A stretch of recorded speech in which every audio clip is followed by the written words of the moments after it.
Don't you get sick of the Israel lobby trying to get us into more wars in the Middle East? Or always abusing Palestinians with your tax dollars? It once seemed like the lobby would always have full-spectrum dominance on the foreign policy discussion in D.C. But those days are over. The Council for the National Interest is the America lobby, standing up and pushing back against the Israel lobby's undue influence on Capitol Hill. Go show some support at councilforthenationalinterest.org. That's councilforthenationalinterest.org. All right, you guys, welcome back. All right, and not exactly on Guantanamo, but sort of along the same lines. It's Phil Giraldi, former CIA and DIA officer, executive director of the Council for the National Interest, writer for the American Conservative magazine and UNS.com. He's got a piece at the American Conservative, the CIA's Torture Defenders, about this new book written by a bunch of guilty war criminals called Rebuttal. The CIA responds to the Senate Intelligence Committee's study of its detention and interrogation programs. Welcome back to the show. Phil, how's it going? I'm fine, Scott. How are you? I'm doing real good. Must be better than you because I have not read this thing. And I can see you just sitting there, the face palm, reading through this book in order to make your case against it here. First of all, who's who? Who helped write this thing? It's basically just an edited compendium of articles by guilty torturers at CIA? Well, actually what it is, it's 7 separate chapters, each of which is written by one of the 7 co-author individuals, and they were obviously edited together in some fashion. They don't fit together real neatly, but the central theme essentially is that the detention program and interrogation program, which are better known as rendition and torture, were perfectly not only legitimate, legal, but also saved thousands of American lives. This is kind of the central theme. Mm-hmm. And you cite the authors here, George Tenet, who was the director of Central Intelligence at the time of 9/11 and through at least the beginning of the torture program and all that. Michael Hayden, who was the head of the NSA on 9/11 and then became the head of the torture program at CIA, or director of the CIA, and therefore head of the torture program. Porter Goss as well. And Jose Rodriguez, John McLaughlin, Michael Morrell, John Rizzo, and Philip Mudd. And you say Mudd is actually the one guy on this list of bylines here who was not actually himself guilty of war crimes and conspiracy in the torture case. Is that right? Yeah, that's because he was not CIA. He's someone who was brought in by the other 6 to give them credibility, to give the impression to the reader that the entire, let's say, intelligence and security community agrees on this issue, which of course it doesn't. But the Mudd is kind of an outlier, that was kind of brought in to legitimize what the others are saying. Yeah. Yeah, exactly. Well, I don't know why they didn't just bring in John Yoo or Judge Bybee, but all right. Okay, so now here's the thing. As you write in your article here, the CIA's Torture Defenders, you're not buying it. Yeah, that's putting it mildly. I mean, the thing is, basically, of course, they don't refer to it as torture. They refer to it as enhanced interrogation, and by a number of other euphemisms. To them, it was all legal, and it was well within the bounds of what we'll consider acceptable practice.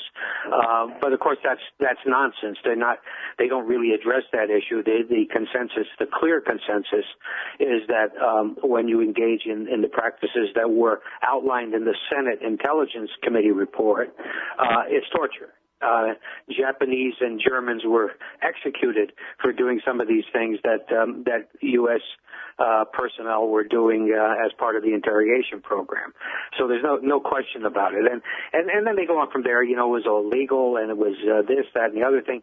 Basically, the whole idea is here to create to throw out a bit of propaganda saying that essentially all this stuff was done in America's interest. One of the interesting things, the first piece is by Tenet, and he says what is missing essentially in the Senate report, apart from the fact that the Democrats are out to get him, and the others because I guess they presume they're Republicans or something like that. But the other thing he talks about is context. And for him, context is the fact that because 9/11 happened, anything goes. And what he's clearly saying is that there was a panic, and because there was a panic, we went out and tortured people, and that was okay because that's context. And, of course, that's a stupid argument. But Tenet is the one that flies that, and then some of the others kind of pick up on it in theirs that essentially you have to look at what was going on, around the torture or around the enhanced interrogation. And, of course, that's a bullshit argument. Well, never even mind, whether it adds up, compared to the law, which specifically says, by the way, no excuse is good enough, national security or anything else. But do you even think it's true at all, or it's just a made-up bunch of crap that they were even afraid or in any kind of panic at all? They knew that Al-Qaeda was a couple of hundred guys and that they'd scored their Hail Mary pass. Right? I mean, this is a bunch of crap that they were terrified. George Tenet was terrified. Dick Cheney. I could see Dick Cheney being terrified, but... Well, there are different ways to define terror.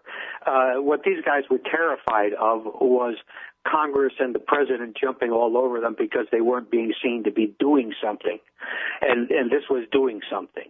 Cofer Black, who was not co-author of this thing, who was head of the Counterterrorism Center at the time, famously said he was going to bring in bin Laden's head on a silver platter and present it to the president. And another occasion he said something about he would have bin Laden's flies walking around on bin Laden's dead eyes, this kind of stuff. So this is the kind of rhetoric and everything to be tough and tougher and toughest was part of the game. But terror, no. I mean, if they knew anything about Al-Qaeda, they knew basically that, as you say, it was a kind of a lucky one-off that they would have extreme difficulty in ever producing again.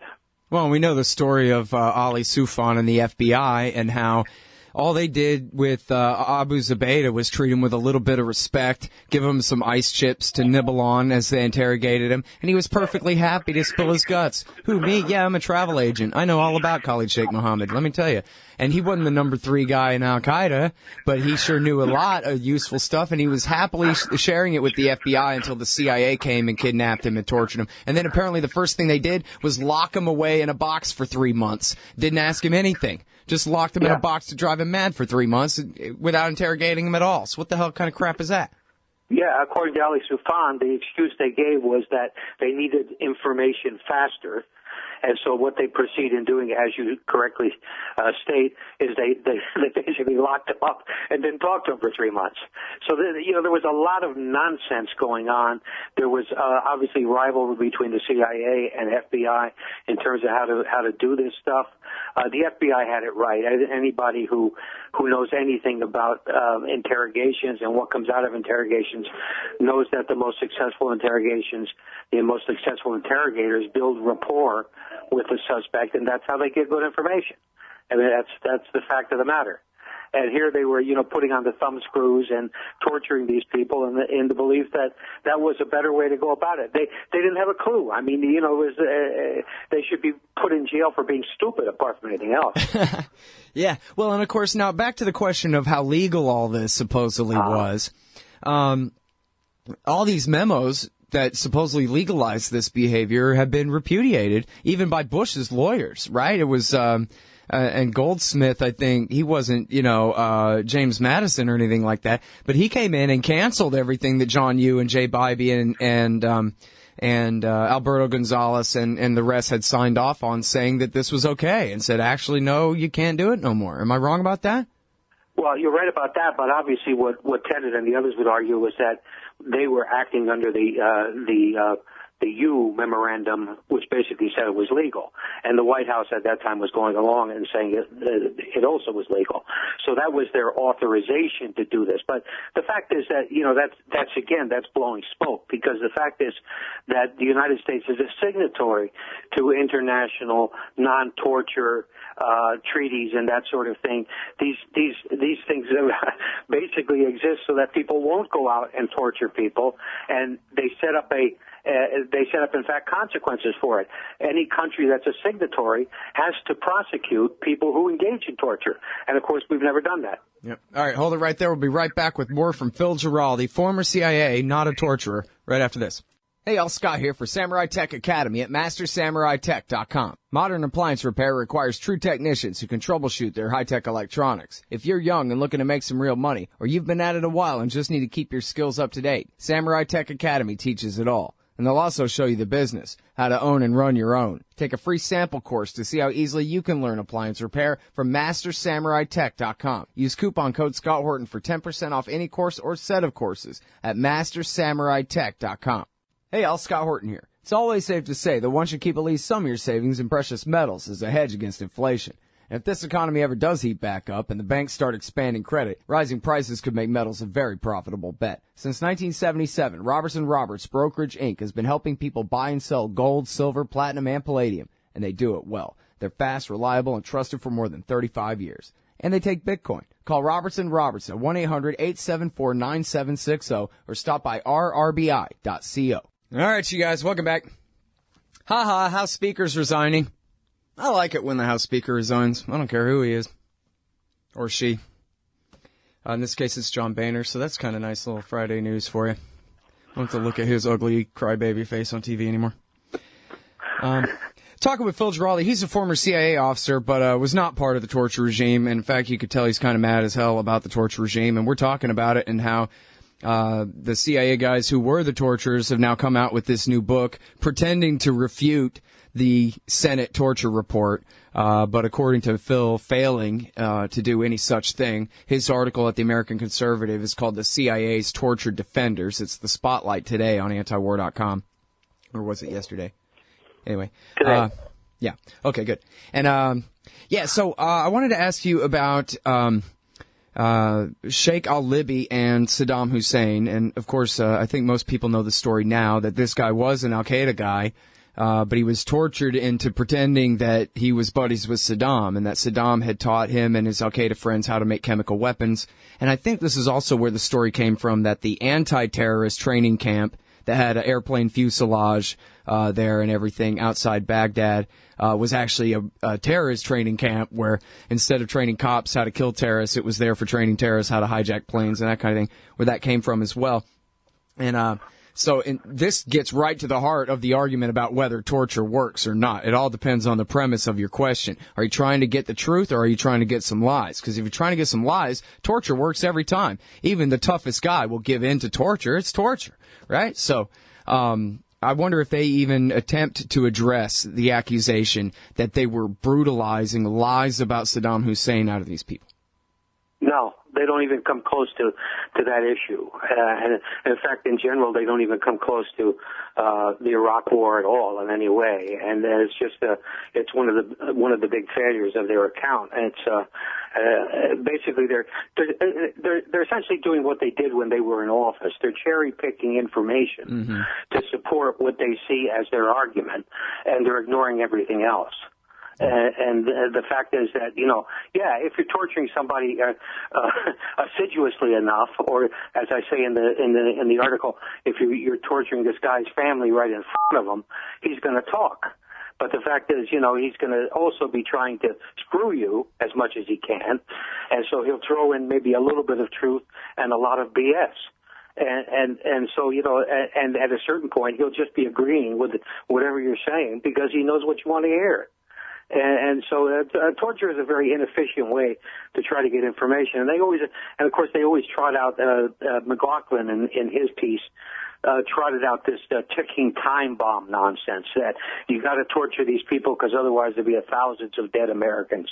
And of course, there is not a single example that anyone can cite, Israelis or Americans or anybody else, where torturing somebody produced information that interdicted or stopped a terrorist action that would have killed innocent civilians. It's never happened. And did they try to? So it's the argument they always make. Alan Dershowitz is fond of making this in his arguments justifying torture, and it's an argument that's been picked up by all these people, but it's a fake argument because this never happened. Yep. And, Jane Mayer at the New Yorker actually did a great story about how the TV show 24 was actually created by a partisan associate of Karl Rove for the purpose of normalizing this ticking time bomb scenario in the minds of the American people. That was the purpose of the show. Not to entertain you or to sell you dish soap, but to sell you torture. And that was where it came from. And so I wonder this. In the book, do they pretend to go back to their story that torture led to the courier that led to bin Laden? Or do they go ahead and de facto concede that they're lying about that all along?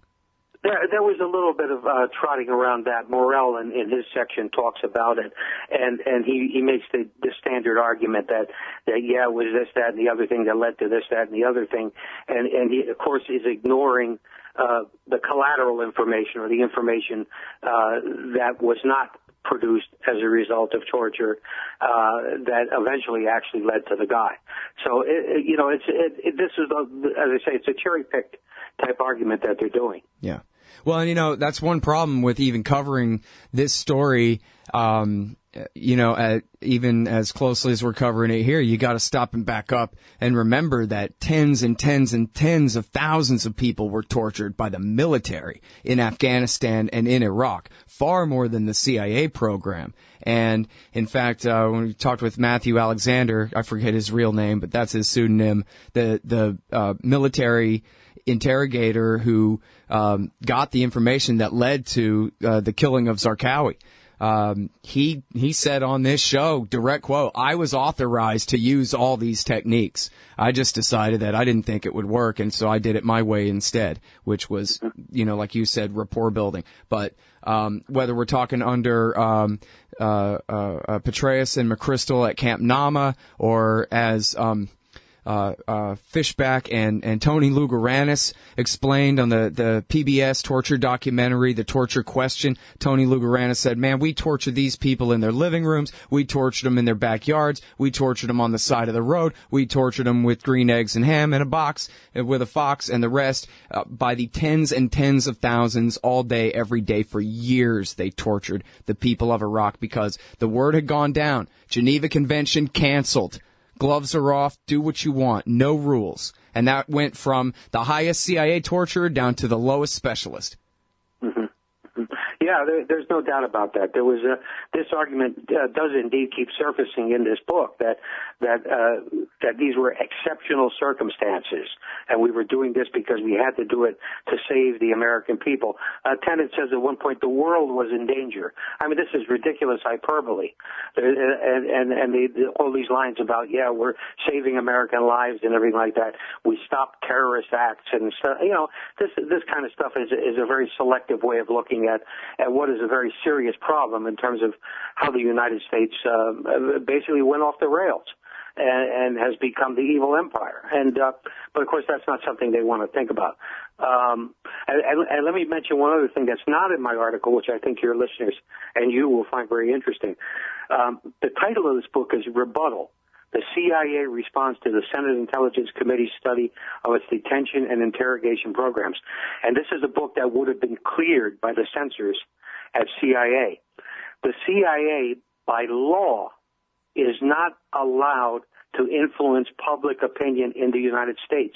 So this book is illegal by its very nature. It says the title, The CIA Response. And since that book was vetted and cleared by the CIA, obviously they agree with the title. And so it raises a lot of interesting questions about the legality of these guys even writing this book. Right. And these guys, of course, also have second careers now. So there are other issues of conflict of interest and all kinds of things in terms of this. And a huge question of just who the hell do they think they are, these guys, when they're spying on the Senate that's investigating their torture regime, for example, where, we all know that there's really the deep state, as you put it in your article, that controls America. But there are times where they reveal themselves as believing that they are far higher in rank than the chairman of the Senate Intelligence Committee, who created them and is charged with their oversight. I mean, these guys are way out of control here. They'll break any law. They'll directly trample right over the articles of the Constitution. Yeah. Well, I say in my article, I said, one might well ask whether publishing an ostensibly serious book justifying torture could even happen anywhere but in the United States. Yep. Yeah, it's really something. And that's not a point about free speech. That's a point of America turning into some, old world despotism is what that sounds like to me. Great work as always, Phil. Thank you so much. Okay, Scott, take care. Appreciate it. That's the great Phil Giraldi, former CIA, former DIA. He's the executive director of the Council for the National Interest at councilforthenationalinterest.org. He writes for UNS.com and the American Conservative magazine, where this article is entitled The CIA's Torture Defenders. This part of the Scott Horton Show is sponsored by Audible.com. And right now, if you go to audibletrial.com/Scott Horton Show, you can get your first audiobook for free. Of course, I'm recommending Michael Swanson's book, The War State, The Cold War Origins of the Military-Industrial Complex and the Power Elite. Maybe you've already bought The War State in paperback, but you just can't find the time to read it. Well, now you can listen while you're out marching around. Get the free audiobook of The War State by Michael Swanson, produced by Listen and Think Audio at audibletrial.com/Scott Horton Show. Hey, all Scott here. If you're like me, you need coffee. Lots of it. And you probably prefer it tastes good, too. Well, let me tell you about Darren's Coffee Company at darrenscoffee.com. Darren Marion is a natural entrepreneur who decided to leave his corporate job and strike out on his own, making great coffee. And Darren's Coffee is now delivering right to your door. Darren gets his beans direct from farmers around the world, all specialty, premium grade with no filler. Hey, the man just wants everyone to have a chance to taste this great coffee. darrenscoffee.com. Use promo code Scott and you get free shipping. darrenscoffee.com. You hate government, one of them libertarian types, or maybe you just can't stand the president, gun grabbers, or warmongers. Me too. That's why I invented LibertyStickers.com. Well, Rick owns it now, and I didn't make up all of them, but still, if you're driving around and want to tell everyone else how wrong their politics are, there's only one place to go. LibertyStickers.com has got your bumper covered. Left, right, libertarian, empire, police, state, founders quote, central banking. Yes, bumper stickers about central banking. Lots of them. And, well, everything that matters. LibertyStickers.com. Everyone else's stickers suck.